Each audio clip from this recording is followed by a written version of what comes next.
Good morning, HubSpot Nation. Welcome to Wake Up with Customer Platform, the unofficial HubSpot morning show where we help you discover the platform you already own. I'm Chris Carolan, and every weekday at 6 a.m. Central, we're here to make sure you're not sleeping on HubSpot's true capabilities. If you're joining live, drop a quick hello in the comments and let me know what you're building in HubSpot today. For replay viewers, timestamps, resources, links are in the comments below. Let's wake up to what's happening in the HubSpot ecosystem. Spent a good 30 minutes talking to myself yesterday as I didn't have the audio on. So that's why there's no episode yesterday. But spent time talking about this. Also did it on a couple shows with Willem and Lucila. Big deal, HubSpot Academy, guided onboarding. Um, hopefully filling the gap, the awareness gap of, we use HubSpot outside of 90 days. We have new people coming in and out of companies. We want to do new things. So the whole concept of 90-day onboardings doesn't make sense. This is really an everboarding. If we could use that word, it would maybe confuse the situation less.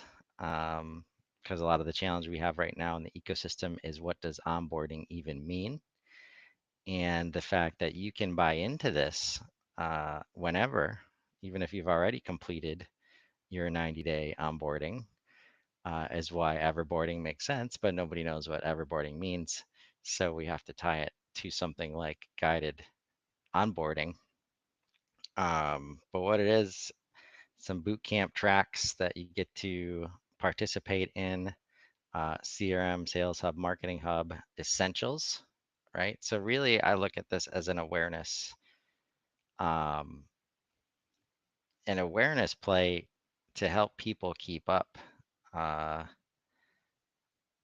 even during onboarding and after onboarding. As new people come in, you can have your other users. So it doesn't have to be all on the admin about what's going on and what's available and what can be working for the company. You get some exclusive community access. Uh, Connect.com, good to see them building into that. So this is another guaranteed mechanism to grow that community as they bring people into the private forum. Also means you got to create a public account too, I would imagine. So growing that community, um, and this peer-to-peer, like cohorted learning, community learning is by far the best way to learn about HubSpot right now. Because so much of this comes down to how are you using HubSpot? Well, I use it like this. Oh, I didn't know I could do that. Now I'm interested in that thing. I wasn't interested before, but I wasn't thinking of it like that. A lot of that happening right now. So getting together with peers is a very like one of the best ways to stay aware of what's available in HubSpot and what's possible. This is per portal pricing, uh, 1 year at a time. So $400 in the US and hits the whole team. So per portal, so not per user. Um, and really, uh, unless you're a one person shop and you can't make time to engage in community and go to the boot camps, um, it's I don't see why anybody um, wouldn't invest in this. Uh, so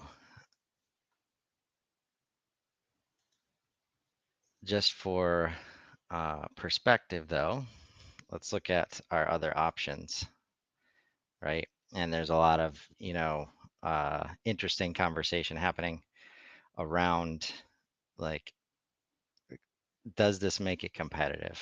And when you with partners specifically, like, and when you consider what's happening for $400, like the cohorted learning, the community access, the basics, the essentials, Like that's why this onboarding is different from this onboarding. This shouldn't even be called onboarding, in my opinion.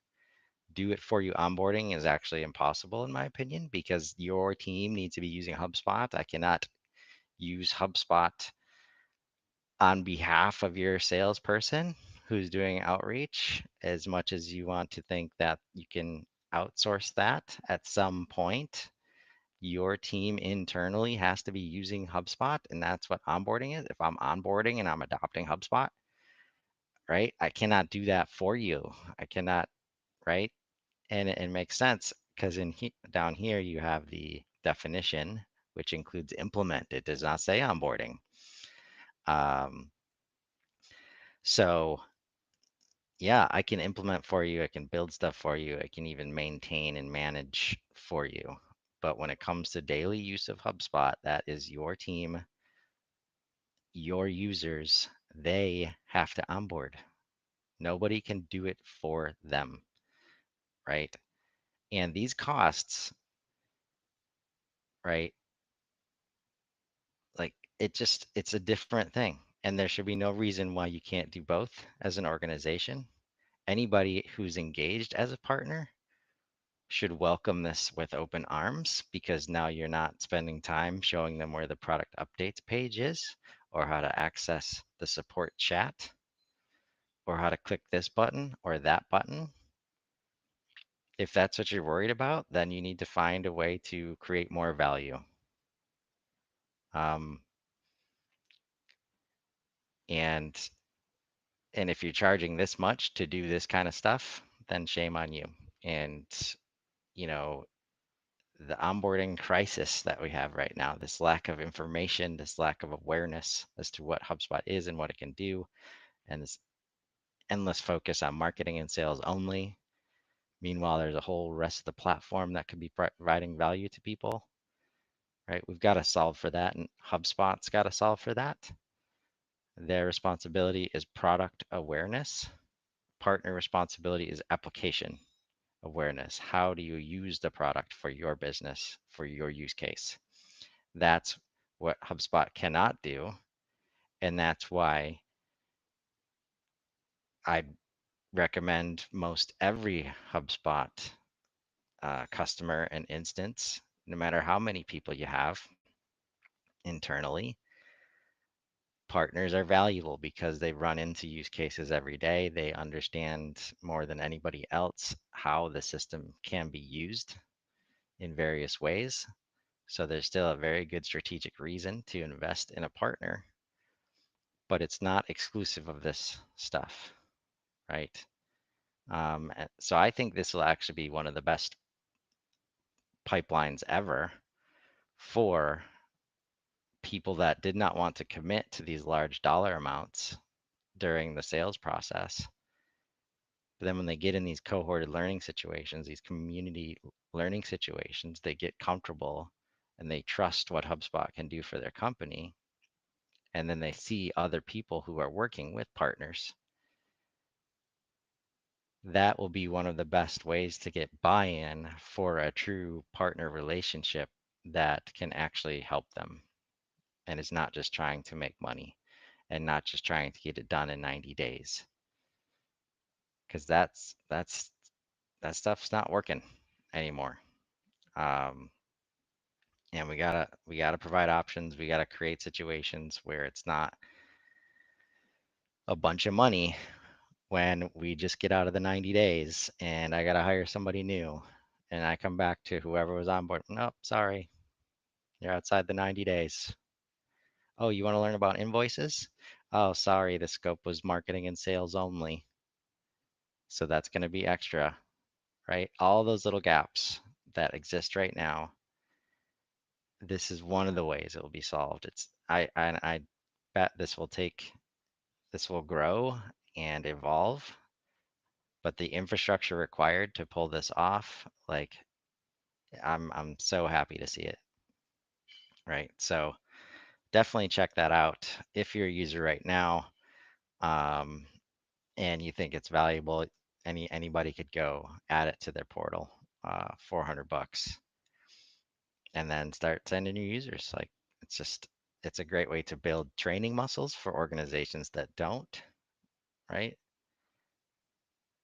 Because you're paying for something, and if it's on the schedule and you're paying for it, you're much more likely to go do it and participate. And that exposure, right, to other people using HubSpot, to new product updates and new, just ways of hearing it, right, just helps people with adoption, helps people with understanding what's happening and what they're supposed to be doing. And it's just really valuable. So, really happy to see this. Um, and I think it's a great opportunity, you know, for partners. I think the one caveat is for partners, for sales teams, for customer success, like this does not replace does not replace a proper implementation, right? So I worry about language best suited for self-starter, tech-savvy customers looking to get started quickly with HubSpot. You can get started quickly, but will you find success quickly when you're just learning the essentials? I'm not so sure, right? So that's where this is just a great foundation that should be applied across the board, but it does not replace like the the partner investments, the implementation investments, the migrations, um, the customizations, even the heavy configurations, right? In most cases, like if we look at Sales Hub Essentials, right? I don't think this includes building out uh, it doesn't include building out a custom quote, right? Which, if we were to jump on a call together, it would be about 30 minutes to teach you how to do that. But the fact is, it's not in here, right? You can't fit everything in here, but that could be a very, um, beneficial thing to learn for your organization. That again, this is where you partner up with somebody and um, they, they can help you understand. Like, do you even need to learn about custom quotes? Maybe maybe for your business, the regular stuff will work. And in that case, you learn everything you need to know in these sessions, and we don't have to have special trainings, right? But that guidance from both product and application, right, is so important to really have the most success with HubSpot. So check it out, um, and I'd love to hear what you think. Product updates, chipping away. Um, Sorry you didn't see the ones yesterday, uh, but we're here. We had 6 show up yesterday. Updated marketing events API. What is it? The marketing events API is now updated, addressing previous limitations and significantly enhancing event management and data analysis capabilities for app developers.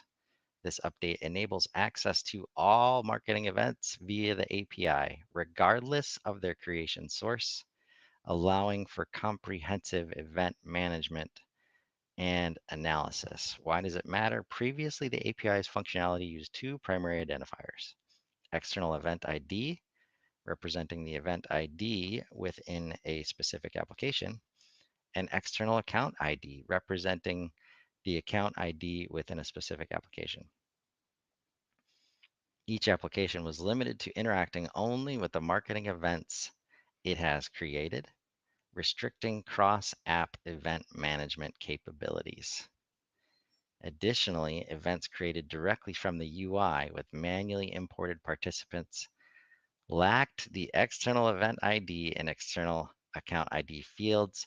As a result, they were inaccessible through the API, limiting apps' ability to manage or analyze them.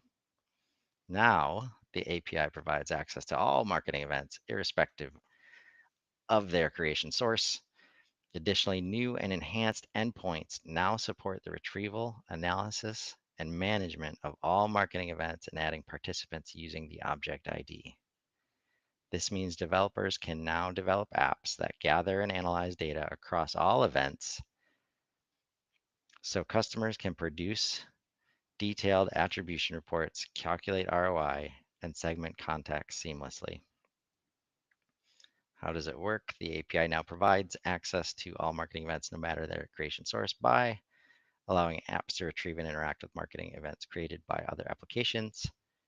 Mechanisms to interact with events created via the UI should be provided even if these events do not possess external event ID and external account ID. The API also offers new and enhanced endpoints with advanced querying and filtering capabilities, enabling more robust and flexible event management by introducing the ability to interact through external event ID, external account ID, and internal object ID. Each API method will return the internal object ID, enabling interactions with all marketing events. Please refer to the API documentation. Who gets it? All app developers can access the marketing events API. Join the beta. Does that mean it's a real object now? Almost? Do I need an events custom object anymore? Hopefully not. Hopefully we're getting close.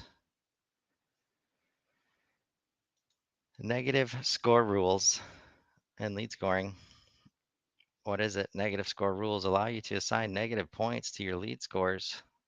Why does it matter? Since we introduced lead scoring, one of the most requested features has been the ability to assign negative point values to lower a contact's or company's score based on undesirable actions or attributes. This is crucial when looking to create more accurate targeted scores that help you prioritize leads effectively.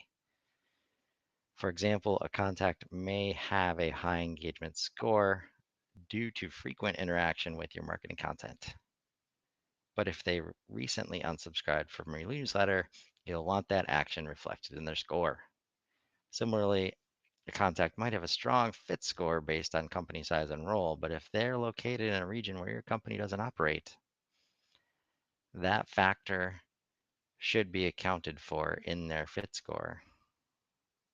Like, if they're in that region, why do they even need a score? Like, we just separate them in other ways. Anyways, how does it work? Navigate to marketing lead scoring and click create score. For the event or property group you want to score negatively, click the drop-down menu and select subtract. Then enter the points to be subtracted.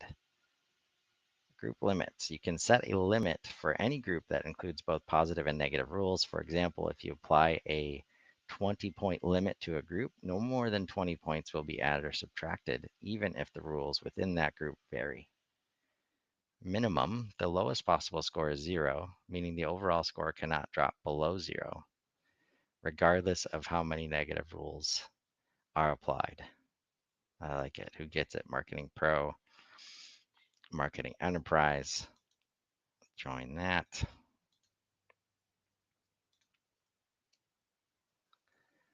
Anomaly detection on reports. What is it? You can now use AI to help find anomalous data points in reports. Why does it matter? By introducing AI-powered anomaly detection in HubSpot reporting, users can more easily and effectively identify unexpected data points, surface issues, and take informed actions. How does it work? To add anomaly detection, highlighting, open any time-based line or column report and turn on the anomalies toggle. I think I can just open image, a new tab. That's cool.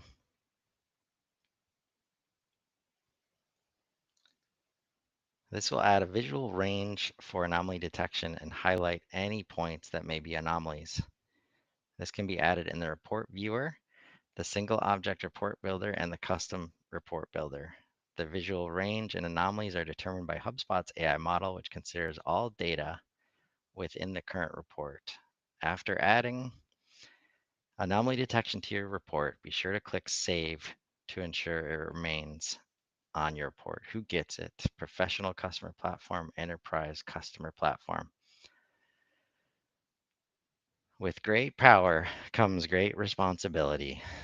Please handle with care. This reminds me of quality control from the space that I'm from, material science. And if you're not trained in data analysis, data management, statistics, oh, you can get carried away trying to make the data look too good, and really wrecking, the process and invalidating and removing credibility from your reports. So please use it as it should be a trigger mechanism to investigate what might have happened. I'm sure in a system of customer data, it's more commonly related to bad data, so that, okay, this will highlight data fixes, but just make sure it's not actually like real data that is happening outside of the expectation for some reason, because that might trigger that there's something else, wrong in the system. So, and we should have some classes just on that. UI extensions and CRM development tools available on enterprise plans. What is it? Customers with any enterprise tier can use CRM development tools to build private apps, including the ability to build UI extensions with React and serverless functions, use developer sandboxes, discover all the tools in one place using the CRM development homepage, build with CLI and developer projects. Why does it matter? CRM development tools were available to build private apps for Sales and Service Hub enterprise customers. With this change, they will now be available for any account with any enterprise tier. Yes, content enterprise. I love this movement. Thank you. Uh, See, I didn't get that from this thing, and now yes. Uh, how does it? So to clarify, now it's instead of just Sales and Service Hub, it is available for marketing enterprise, content enterprise, and operations hub enterprise. How does it work? Learn more about private apps and CRM customization on HubSpot developer docs. Who gets it? Everybody with enterprise. Finally, that's amazing. Weighted and even distribution for meeting rotations in scheduling pages. What is it? We have added the ability to distribute your meeting rotation members evenly or weighted on scheduling pages. Why does it matter? Scheduling pages now offer more control over how meetings are assigned. Instead of prioritizing showing the most availability, you can now choose to distribute meeting assignments evenly between team members, giving every team member an equal number of meetings. Assign meetings based on a weighted rotation, giving more meetings to certain team members. Question mark? You can use a meeting rotation to populate your scheduling page members. When you make changes to the meeting rotation, those changes are showed in all scheduling pages that use that rotation. This means that you can automatically update the rotation and scheduling pages when members are added or removed from a team. How does it work? Watch a short video demo prior to reading through the specifics below. Okay, I'm not going to watch that. So if you're interested in this update, check that out. This is a healthy update card for sure. Who gets it? Meeting rotations is available on Sales Hub Professional Enterprise and Service Hub Professional Enterprise. Excellent. AI predictive trend lines.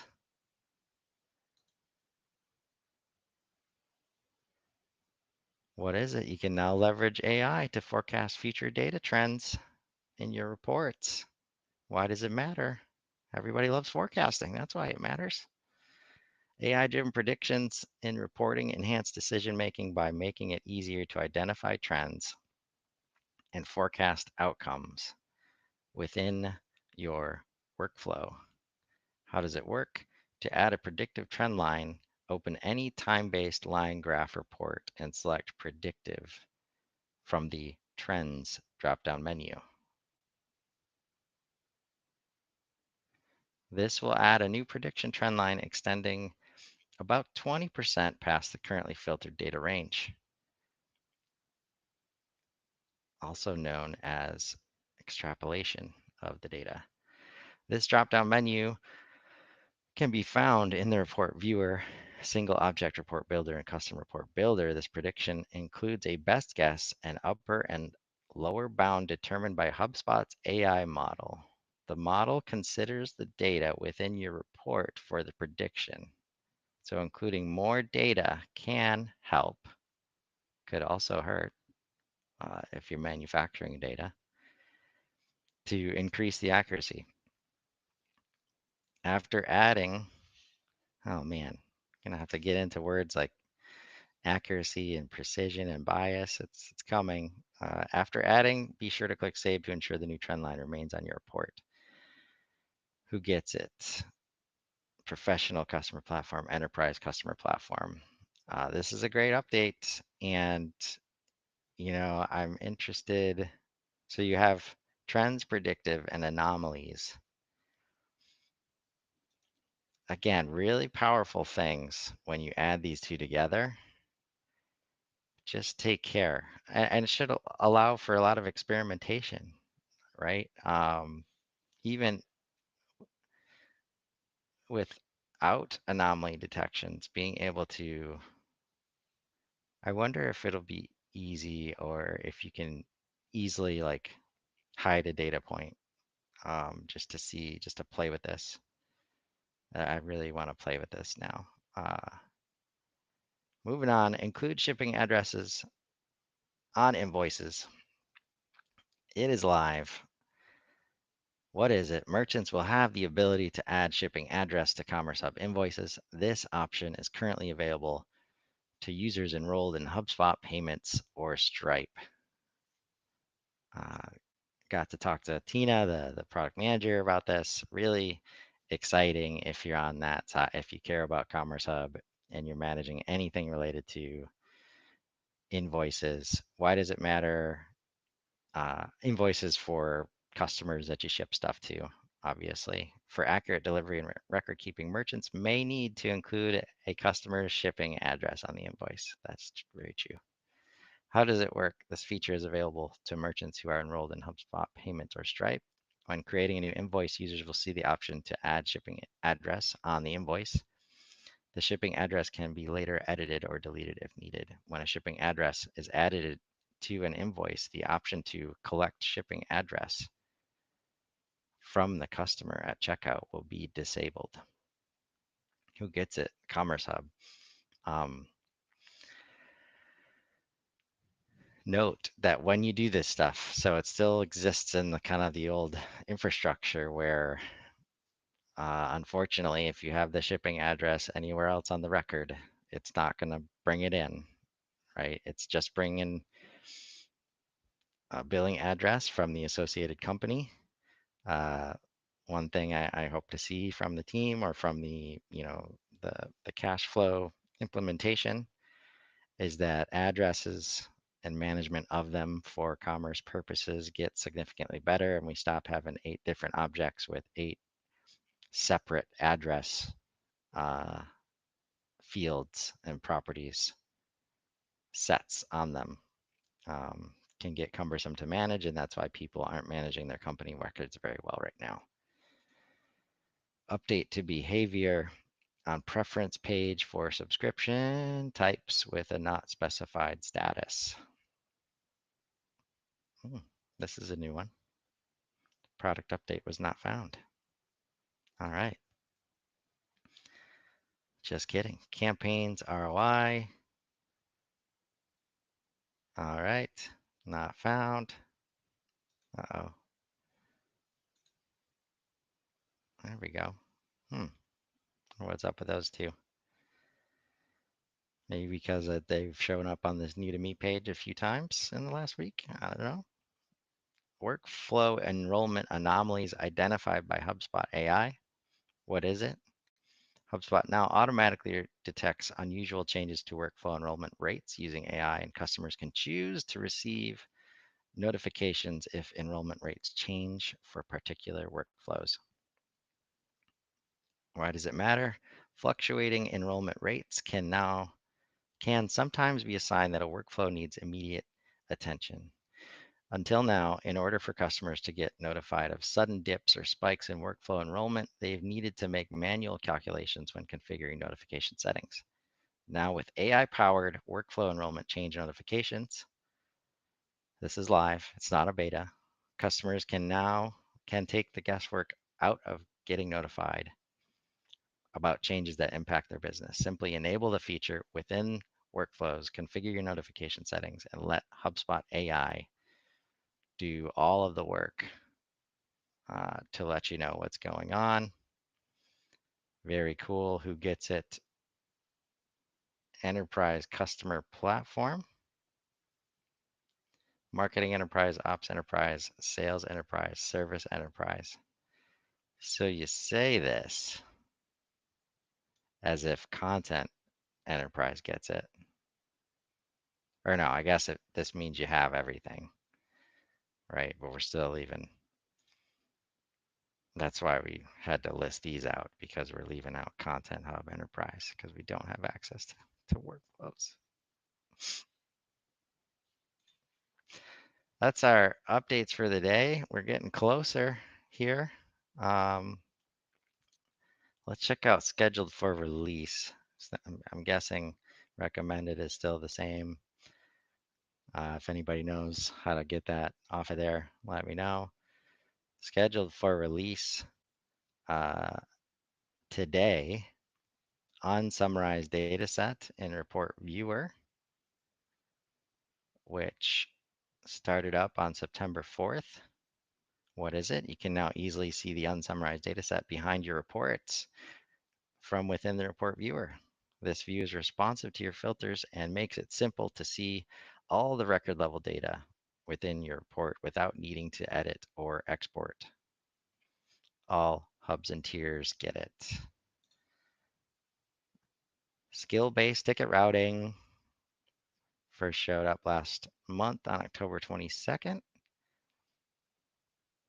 on help desk messaging channels. With this feature, admins can create skill-based rule sets on any messaging channel connected to help desk, including Facebook Messenger, WhatsApp, and any custom channel. Why does it matter? Now customers can enjoy the extensive capabilities of skill-based ticket routing on all of their help desk connected messaging channels. How does it work? To set up skill-based routing for messaging channels, admins will need to have a custom channel connected to help desk, have skills on their service seated users, and create and enable a routing rule set for routing help desk tickets. This is again, great power, great responsibility. It's easy to go nuts on these and then create a really unmanageable, unmaintainable situation for yourself. So make sure you have a plan going in, map your process, make sure the skills make sense. This one looks like an easy one as far as just language skills. I wasn't thinking about that. But yeah, that's very, very cool. So coming out today. All right, we'll end on an interesting, a couple of Reddit things I wanted to show. So customers created by single email campaigns.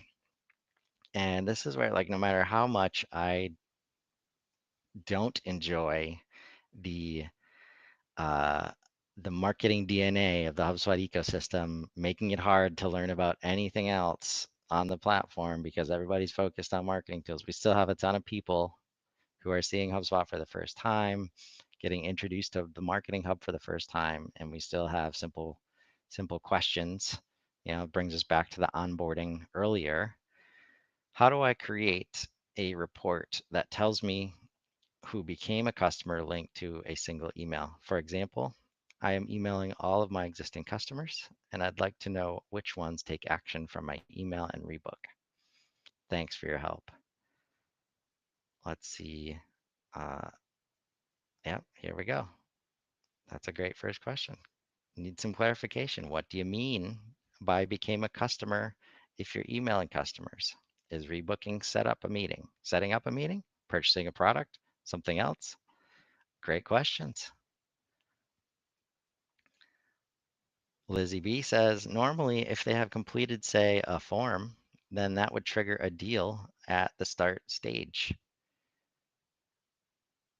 And you would report on them becoming SQL. No one is going to complete a deal from a single email without talking to sales normally. Is it sales that move them through the funnel? Lots of assumptions being made in these couple of sentences. But again, that's why these asking questions first, because I know the salespeople I worked with definitely don't want deals automatically created from anything that's happening outside of them. So their process would not do this. So when we say normally, let's just take care in how we're advising and answering these questions.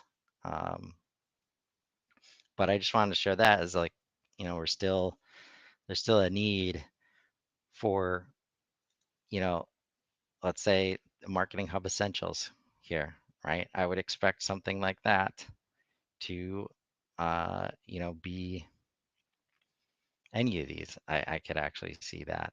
Uh, being covered, or a question that could be asked there and get answered immediately, right? Um, in a more like, so Reddit is very expansive, and you definitely got to do some research before you just take any answer that shows up sometimes. But this one was interesting, and we'll end on this one today. Need advice. 200,000 plus contacts, never set up lifecycle stages. Hi all. I never post on Reddit, but I am at my wit's end here, trying to figure out if what I need to do is even possible. Context: I have used HubSpot for years and recently joined a new company and took over as super admin for their system, which we use exclusively for marketing. I'm sorry. And not as our CRM, which is Salesforce. Double sorry. Over the years, the HubSpot has had a lot of hands in it that don't know how to use the platform too well. The system is a wreck. Mess is too small of a word to describe it. One of my first actions upon realizing the magnitude of this project was to lock down the system so people can't get in and add to the problem. I discovered that no one has ever set up lifecycle stages. Every single contact is marked as a lead. Why? Because we just ship it over to Salesforce. We don't care what it says in HubSpot. Every contact that syncs from our CRM or is imported or whatever defaults to lead status. We have over 200,000 contacts, some of which are employees, customers, etc. We have 630 properties. I'm stressed. 400 plus of which are unused and exist for no reason I can identify. I'm sorry. I'm laughing with you. Um, uh, that's the only way we get through this pain. Questions: is it possible to create life cycle stages now and begin fixing this? Does anyone have any experience cleaning up contact data? So it's, useful data? That's a great question. And let's see what kind of help Aegis Fear gets. That's a cool name. Kind of sounds fun. Yeah, yeah, that's a good way to look at it at first, right? Uh, I'm assuming HubSpot is being used for marketing, so anything up until MQL is supposed to be in HubSpot, and anything post that gets sent to Salesforce. Well, at least that's how I've managed it in the past, which is just to say that yes, Even if the lifecycle stages are not defined as of right now, you can do so and backfill pretty easily using workflows. Bad or unclean data is one of the most common problems with most portals. Just work through it slowly and make sure the Salesforce data is clean as well. Otherwise, you'll clean in HubSpot and it'll sync back from Salesforce and undo all your work. Yes, we use it exclusively for marketing, but our company does plenty of marketing to current customers as well. Indeed, they should. So you're right that I will have fewer stages than our CRM, which is a relief. Thank you for the advice. Why would you have fewer stages? Not sure about that. This is where, like, even if you're not using it for the CRM, you should be wanting reporting on the journey that is happening in the CRM, because marketing is much more than just leads or customer marketing. It can support the whole journey. I just audited a portal like this and found that they were just using a custom property to represent the same thing instead of the default lifecycle stage property. This is fair. I mean, a lot of people, before you could customize lifecycle stages, they didn't want to use MQLs and SQLs and the old way. If there's something like that, it's easy to use that as a key to update the other property. I've done a bit of data cleaning, says King J101. Nothing to this scale though. If you've got sales data that tells you who has made a purchase, you can pretty easily assign a large number of contacts, whatever stage you want, using the import feature to update large chunks one at a time. The number of associated deals will probably be the best property for this. Uh, deals might not be, it's very likely that deals are not in the system since we're handling that in Salesforce. As King says here, if you don't have sales data in HubSpot, bring it over from Salesforce by exporting both databases and using some Excel formulas to match contacts up and see which ones have sold that way. This might have been worded weird. Someone let me know if I need to clarify or if I'm missing something. Uh, ultimately,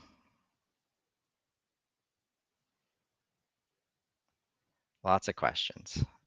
Map the process, map the data model, then start digging in. Um, lots of help here. Uh, hopefully, if you've never activated it before, you can engage in an Ops Hub trial for 14 days and get a lot of help from the data quality management side of things. Uh,